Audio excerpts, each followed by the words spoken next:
everyone, today we're going to review Umbra. Set number 8625 was originally released in 2006 and contains 179 pieces. Umbra is a being tasked with guarding the Mask of Life. Where he stands guard at the end of the 777 stairs, Umbra acts as the final test to see if anyone seeking the mask is worthy to access the Chamber of Life. Throughout his time guarding the mask, Umbra came into contact with a number of beings, including Jovan's Toa team and the Toa Inika. During his confrontation with the Inika, Umbra used his skates, laser lance, and multiple light powers. These light powers vary from other beings of light, such as Takanuva and melding pterodax. Through the fight, Umbra primarily relied on his immense speed and ability to transform into a beam of light to disarm and attack the Inika. Though his tactics would be foiled when Motoro used his elemental abilities to make the surfaces of the cave slippery and reflective, resulting in Umbra knocking himself unconscious and allowing the Inika to continue on their quest. Umbra is also highly regarded by multiple organizations, such as the Order of Matanui, doing work for the Order, though he doesn't actively participate in other tasks given out to Order members, so he's viewed more as a servant. Lastly, Umbra's name in Matoran means darkest part of a shadow, and he does not require any of the necessities of life to survive, such as food, air, heat, or rest. But if his inner light were to be drained, he would die. Umbra made his debut appearances within the novel Bionicle Legends No. 5, Inferno, and in the comic book Bionicle Ignition No. 4, A Cold Dawn Lights, where we see his subsequent battle with the Toa Inika, turning into a beam of light, and then being knocked unconscious. Taking a look at the model, Umbra is a mix of a Titan and an Inika build. Starting at the feet, Umbra's feet are probably the fanciest things about him. Instead of a regular foot, he has roller blades, which are decorated up with spiky armor. The legs are simple, using Paraka parts, a Kodan claw, and piston assembly, which was actually new to Bionicle in 2006, and it connects the upper leg to the foot. The torso is a modified Paraka build that uses Technic parts and a Vaki hip piece for the lower torso, and it's all covered up with Mechu chest pieces and a foot and some tubes on his back. The arms are fairly standard, following the Inika build to a T. The only interesting bit here is on the hands, which have these connectors, which my best guess is they're trying to emulate fingers. At the shoulders, there's two more Kodan claws, which act as shoulder pads, and that leads to the head. Umbra wears a Great Kanui Ruru. In story, this mask is powerless because Umbra can't actually use Kanui powers. And lastly, Umbra wields one weapon, that being his laser lance, and he holds it in both hands. The lance itself consists of two Inika weapons, specifically Motoro's ice sword and Huki's laser axe. There's also a Ratuka assembly in the middle, and it's all held together by this really long link piece. Alright, articulation wise, first I'm going to go over Umbra without his weapon being held, and then I'm going to do some fancy film transition, and I'll show the articulation with the weapon in his hand, because it is mounted in both. Alright, so, at the feet, let me focus here. At the feet you have the new piston connection for 2006, so you get forward, backward movement, no hindrance there. You also get ankle tilt, which is same as usual, but the rotation is kind of hindered because of the piston, so you can't go all the way around. You get over 90 degrees of knee bend, but adjusting the foot will adjust the knee because of the piston, so you gotta take that in consideration. The hips are completely unhindered.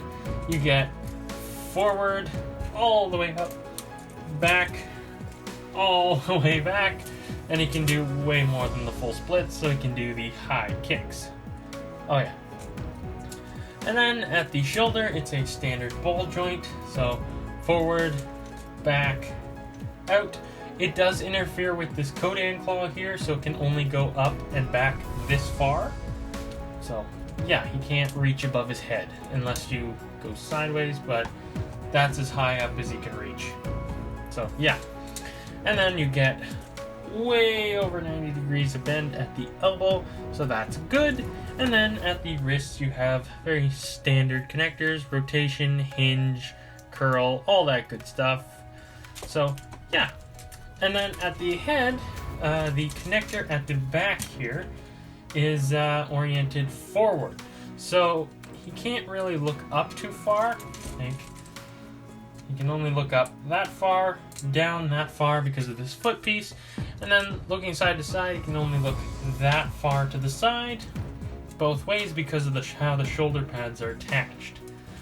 But overall, Umbra is fairly well articulated without his weapon. So now that Umbra is wielding his weapon, both his hands and arms are fixed to a single weapon. So you can move side out that far on both arms. It's mainly because of the other arm you can't really go out more. Can only go up that much, but that was the same as before. You get the same amount of elbow bend, and the wrists can't rotate anymore, but they can hinge up and down. You can also rotate it a bit, so you can twist and tilt the blade. So you do get a good range of motion for the laser lance, but it is kind of restrictive because there's no like rotating parts on the inside, mainly because of the Retuka assembly and this link here. So overall, he is fairly well articulated, even with the lance. Like, you can pull off some good poses with him. So yeah, he works. He is well articulated. So yeah, Umbra has a few functions. First of which is the Retuka spinner, located in the middle of his lance. And it works just like every other Retuka. Insert the ripcord, pull it as fast as you can, and send the Retuka spinner flying. And it's gone. Okay. There's also a little cover on a hinge, which can hold on the Retuka, but it doesn't always work the best. The next function Umbra has is the light up features. These are located in both ends of his lance and in the eye stalk. Now this is the part where I would show these features, but I don't have the batteries. Nor do I plan on getting any. So I can't and won't be showing it off. But if they did light up, the axe flashes red, the sword flashes blue, both for about 8 to 12 seconds or so, and the eye stop would light up orange as long as you hold the button. And the last function Umbra has going on, which is more of a feature, is his skates, which basically allows him to roll around on the ground like a rollerblader. This is a really cool idea. It's really clever and well integrated into the build, not to mention it actually rolls like really well. This is just such a creative idea, giving a Bionicle roller skates, and I love it. Alright, size-wise, Umbra comes in at about... Let me grab my tape. Pull it out. Umbra comes in at about 27 centimeters or 10.5 inches.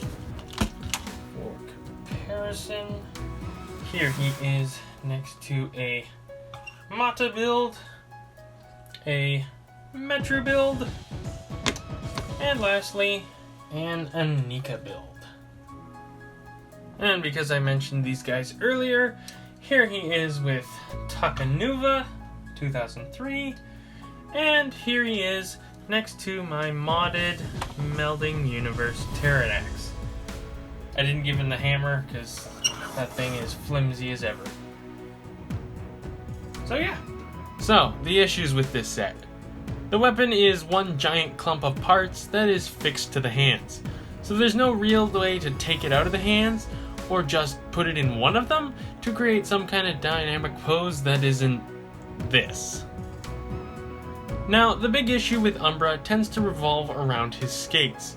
And I've heard a lot of, the skates ruin his balance and he can't stand because of the skates. I partially disagree, because he stands quite well, even holding some very dynamic poses. Where I've found the issues arise is when you factor in his hips with the roller skates. See, these green connectors at the hips have the common issue where the rubber on the inside wears away to the point where they begin to lose their friction. So when you take this with the rollerblades, the weight of the figure will slowly spread the legs apart, resulting in him falling down. Now, there are some ways to remedy this. By angling the skates in the same direction, straight up prevents the legs from separating. Another option is to angle the feet so the weight of the figure rests on the lift arms instead of the tires. Or just keep the hips above the feet so all the weight is supported on one fixed point. I found all these remedies tend to work, though your mileage may vary. Overall, Umbra is a really cool set that has some really awesome and experimental ideas. Though because of how poorly some of the parts are made, time has really taken its toll on this set, especially at the hips.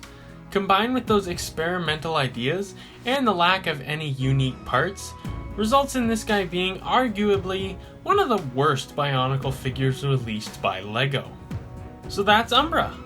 Thank you for watching. Don't forget to subscribe so you can stay up to date with all my latest videos. And with that, I'm Legend, and I will see you all next time.